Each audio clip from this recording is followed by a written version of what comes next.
Doenjang is a fermented soybean paste. The flavor is very earthy.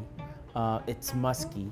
It gives this depth of flavor, whether it be the highlight or the main ingredient or sort of a foundation or supporting ingredient for something else.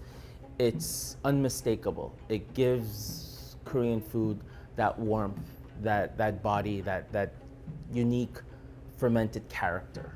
Majority of the doenjang now is made by these big corporations that it takes a day for them to make. They make thousands and thousands of pounds a day. They ship it all over the world. And unfortunately, the mass marketed doenjang is what most people use today at the restaurants. The natural, the artisanal doenjangs never make it here. Korea, the good restaurants have their own sourcing of their doenjang.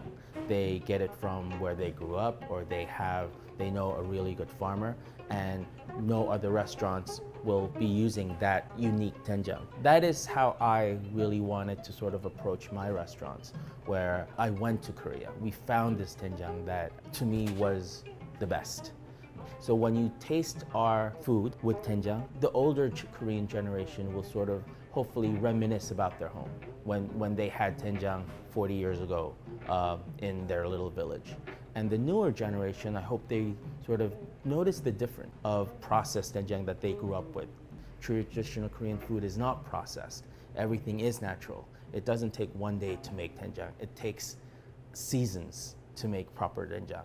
The thing about Deonjiang was, I know Michael is into wines, and he understands the consistency. He understands the technique of blending to make it consistent. We need it to taste similar, good and similar, each and every year. I love the fact that this village is on top of a mountain where it's very inaccessible, especially when the weather's bad. This small village on top of this mountain has everything that you need.